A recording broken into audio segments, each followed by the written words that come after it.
IPL 2024 में शुक्रवार 22 मई को आरसीबी वर्सेस सनराइजर्स हैदराबाद के बीच में जब मुकाबला होगा तो दोनों टीमों का एक ही मकसद होगा, टॉप 2 में फिनिश करना। जी हाँ, क्योंकि दोनों ही टीमें जो प्लेऑफ के लिए क्वालिफाई कर चुकी है, दोनों शानदार प्रदर्शन कर रही है और ये मुकाबला जो खेला जाएगा वो हैदराबाद के राजीव गांधी क्रिकेट स्टेडियम में खेला जाएगा। शाम 7:30 बजे खेला जाएगा और हैदराबाद अच्छा खेल रही है। हैदराबाद ने अपने पिछले मैच में चेन्नई सुपर किंग्स को हराया था, उसी के घर में हराया था। तो वहीं जो आरसीबी है, रॉयल चैलेंजर बेंगलुरु है, वो भी पंजाब को धर्मशाला में हरा कर आ रही है। यानी कि दोनों टीम अच्छा प्रदर्शन तो कर ही रही है, साथ ही दोनों टीमों का मोमेंटम उसके साथ है। दोनों टीमें जीत के साथ आ रही है और दोनों ही टीमों के खिलाड़ी फॉर्म में भी है।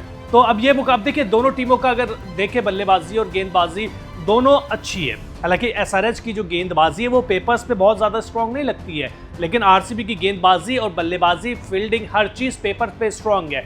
लेकिन आरसीबी के लिए एक चिंता का सबब है। चिंता का सबब एक नहीं बल्कि दो मान लीजिए। एक तो जैकब बेथेल की फॉर्म जो लगातार फ्लॉप हो रहे हैं और दूसरा जितेश शर्मा जो कि अब आपको कप्तानी करते हुए दिख रहे हैं। और इस मैच में भी जितेश शर्मा आपको कप्तानी करते हुए दिखाई देंगे, क्योंकि या तो रजत पाटीदार खेलेंगे लेकिन कप्तानी करते हुए शायद आपको ना दिखाई दे, क्योंकि वो फील्डिंग करने के लिए पूरी तरीके से फिट नहीं है। वो खेलेंगे तो इम्पैक्ट प्लेयर के तौर पे खेलेंगे और आपको क्या करते हुए दिखाई देंगे, केवल बल्लेबाजी। वहीं हैदराबाद के लिए सारी चीज़ चंगी है। ट्रेविस हेड भी फॉर्म में चल रहे हैं, अभिषेक शर्मा भी ठीक ठाक प्रदर्शन कर रहे हैं, ईशान किशन ने पिछले मैच में अपने दम पर मैच जिताया है, हेनरी क्लासन तो निरंतरता के साथ प्रदर्शन कर रहे हैं। गेंदबाजी में पैट कमिंस हो या मलिंगा दोनों अच्छी गेंदबाजी कर रहे हैं और जो साकिब है, जो हिंगे हैं, वो भी अच्छी गेंदबाजी कर रहे हैं। यानी कि दोनों टीमों के बीच में लूप होल दिख ही नहीं रहा है। लेकिन अगर दोनों टीमों के बीच में इस मैच के लिए दोनों टीमों की पॉसिबल प्लेइंग 11 देखें, हेड टू हेड रिकॉर्ड देखें,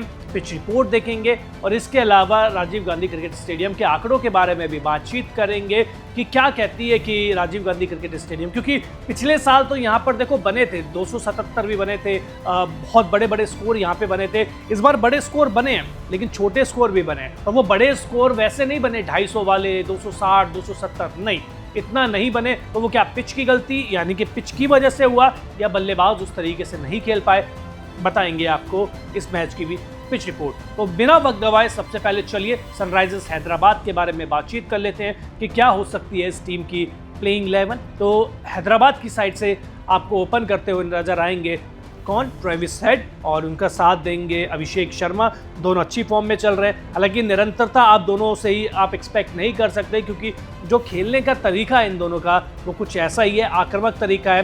ट्रेविस हेड का बल्ला शुरुआत के कुछ मैचेस में नहीं चला था, लेकिन जैसे जैसे टूर्नामेंट आगे बढ़ा उन्होंने अपनी फॉर्म भी हासिल कर ली है। इसके अलावा ईशान किशन अच्छी फॉर्म में चल रहे हैं, लगातार रन बना रहे हैं। पिछले मैच में भी 70 रन की पारी खेल के अपनी टीम को जीत दिलाई और जो उनका सेलिब्रेशन था चेन्नई के फैंस के लिए वो भी काफ़ी वायरल हुआ था। हेनरी क्लासन लगातार रन बना रहे हैं एक भी मैच में, यानी कि जी हाँ, इस सीज़न के एक भी मैच में वो अब तक फ्लॉप नहीं हुए हैं। तो निरंतरता के साथ प्रदर्शन करना किसे कहते हैं, वो कोई हेनरी क्लासन से सीखे।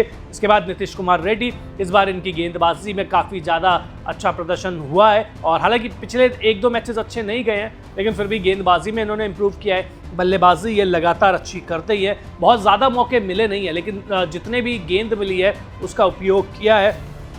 इसके बाद समरन रविचंद्रन, ये भी अच्छी बल्लेबाजी कर रहे हैं, मौके कम मिले लेकिन जितने भी मिले हैं उसका उपयोग किया है। सलील अरोड़ा के लिए ये सीज़न वैसा नहीं गया जैसा पिछला सीज़न गया था, क्योंकि पिछले सीज़न में बात करें तो पिछले सीज़न में वो लगातार बड़ी पारी खेल रहे थे, अपनी टीम को जीत दिला रहे थे, फिनिश अच्छा खेल रहे थे।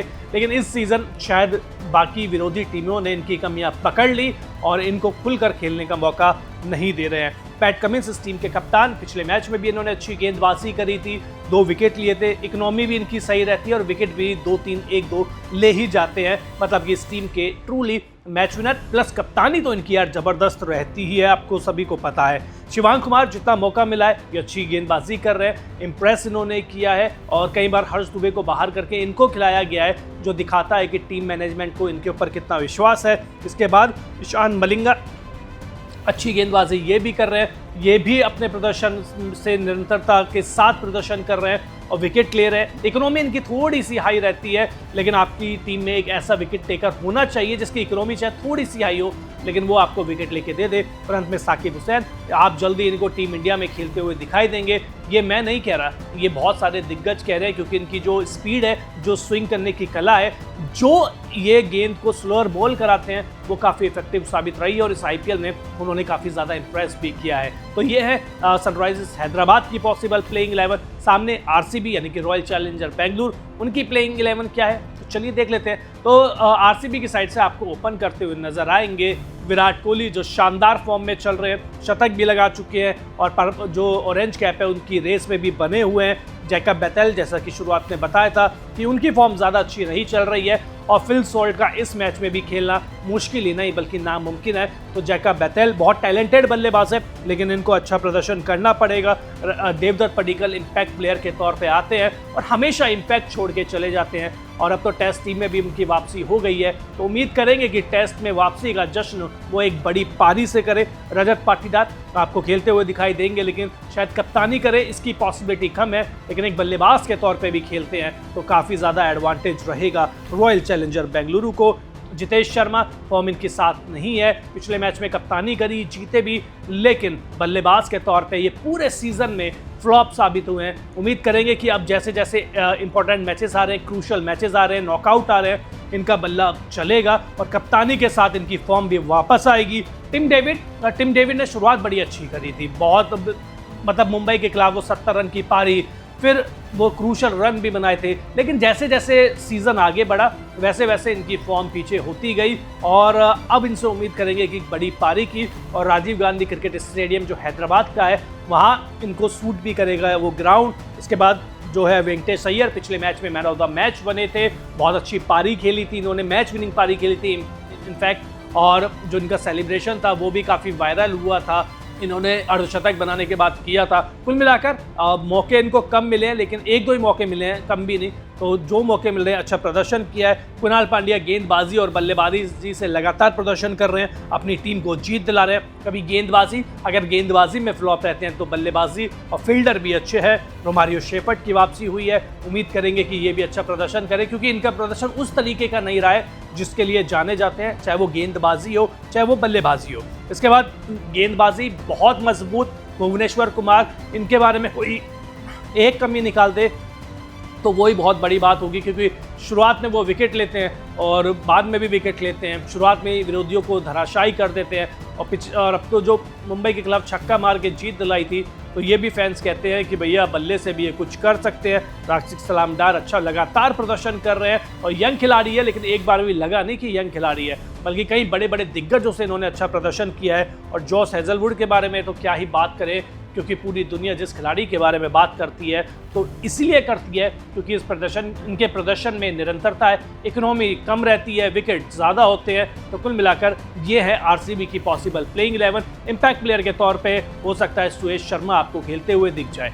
तो ये है दोनों टीमों की पॉसिबल प्लेइंग 11। अब अगर दोनों टीमों के बीच में हेड टू हेड रिकॉर्ड के बारे में बातचीत करें तो देखिए, हैदराबाद और आरसीबी के बीच में कुल 28 मैच हुए, जिसमें से आरसीबी 13 मैच जीती है, एसआरएच 14 मैच जीती है और एक मैच का नतीजा नहीं निकला है। हालांकि जो हेड टू हेड रिकॉर्ड में हैदराबाद भले ही आगे हो, लेकिन जो इस साल का मैच हुआ है इन दोनों की टीमों के बीच में, वो मैच आरसीबी जीतने में कामयाब रही है। और आरसीबी का जो कॉम्बिनेशन देखे तो वो थोड़ा सा एसआरएच से आगे लगता है, अच्छा लगता है, बैलेंस लगता है। अब हेड टू हेड रिकॉर्ड हो गए, दोनों टीमों की पॉसिबल प्लेइंग 11 हो गई, अब पिच रिपोर्ट। लेकिन उससे पहले आप हमारे चैनल को लाइक कर दीजिए, शेयर कर दीजिए, सब्सक्राइब कर दीजिए, वीडियो को लाइक कर दीजिए, नोटिफिकेशन की जो बेल है उसे प्रेस कर दीजिए। फेसबुक पे देख रहे हैं तो फॉलो कर लीजिए, इंस्टा पे भी जाइए और हमारे पेज को फॉलो कर लीजिए। तो पिच रिपोर्ट, तो आरसीबी वर्सेस एसआरएच के बीच में अगर पिच रिपोर्ट के बारे में बातचीत करें तो हैदराबाद के राजीव गांधी इंटरनेशनल स्टेडियम के विकेट की बात करें तो ये बल्लेबाजी के लिए काफ़ी अच्छी मानी जाती है। यहाँ पर बल्लेबाजों को बहुत मदद मिलती है, गेंद बल्ले पर आसानी से आती है और शॉट्स खेलना आसान नजर आता है। बल्लेबाजों के लिए स्वर्ग माने जाने वाली इस विकेट पर पहले बल्लेबाजी करने वाली टीम 220 रन तक का स्कोर बनाए तो उसे चेस भी किया जा सकता है। तो कुल मिलाकर यहाँ पे बड़ा स्कोर बन सकता है, और बड़ा स्कोर बना के आप ये मत सोचिए कि आप सेफ हो गए, नहीं नहीं नहीं, वो स्कोर चेज भी हो सकता है। तो कुल मिलाकर आप बड़ी पारी तो खेल सकते हैं, लेकिन उसके बाद भी आप बड़ा स्कोर बनाने के बाद भी आप इस स्कोर को चेस करने के लिए आपको गेंदबाजी अच्छी करनी पड़ेगी। अब पिच रिपोर्ट भी हो गई। उसके बाद राजीव गांधी क्रिकेट स्टेडियम के अगर आंकड़ों के बारे में बातचीत करें इंटरनेशनल के, तो चलिए देख लेते हैं रिकॉर्ड्स एट हैदराबाद। तो हैदराबाद में देखिए कुल 3 इंटरनेशनल T20 मैचेस हुए हैं, जिसमें से पहले बल्लेबाजी करने वाली टीम 1 मैच जीती है, बाद में बल्लेबाजी करने वाली टीम 2 मैच जीती है। पहली पारी का एवरेज स्कोर 230 रन है, तो दूसरी पारी का 186 रन है। हाईएस्ट टोटल यहाँ पे 297 रन बने हैं, इंडिया ने बांग्लादेश के खिलाफ बनाए थे, और जो हाईएस्ट स्कोर चेज है वो 209 रन है। वो 18.4 ओवर में इंडिया ने वेस्ट इंडीज के खिलाफ वो स्कोर चेस कर लिया था। तो कुल मिलाकर इंटरनेशनल आंकड़े तो यही कह रहे हैं कि हाई स्कोरिंग ग्राउंड है, और केवल इंटरनेशनल क्यों, आप ये भी देख लीजिए आईपीएल के आंकड़े भी तो यही कहते हैं। लेकिन इस मैच के बारे में बातचीत करें कौन जीतेगा, तो देखिए अब तक आईपीएल 2026 में 70 से 75% जो मैचेस है वो चेस करने वाली टीम ने जीते हैं। आपने देखा होगा दिन ब दिन हर दिन जो टीम चेस कर रही है, जो टीम टॉस जीतती है, पहले गेंदबाजी का फैसला करती है और फिर आसानी से चेस कर लेती है। लेकिन इस मैच में भी क्या ऐसा होगा ये तो वक्त बताएगा। लेकिन मैं किसे जिता रहा हूँ, मैं जिता रहा हूँ आरसीबी को। मुझे लगता है कि आरसीबी ये मैच जीत सकती है। आपको क्या लगता है कि कौन सी टीम वो जीत रही है? वो रॉयल चैलेंजर बेंगलुरु होगी या वो होगी है सनराइजर्स हैदराबाद? और क्या इनमें से कोई टीम ट्रॉफी भी उठा रही है? आपको लगता है तो कमेंट बॉक्स में बता दीजिए। इसके अलावा इस वीडियो को आप लाइक कर लीजिए, चैनल को सब्सक्राइब कर लीजिए, नोटिफिकेशन की जो बेल है उसे प्रेस कर लीजिए, और हमें सपोर्ट करते रहिए। बहुत बहुत शुक्रिया।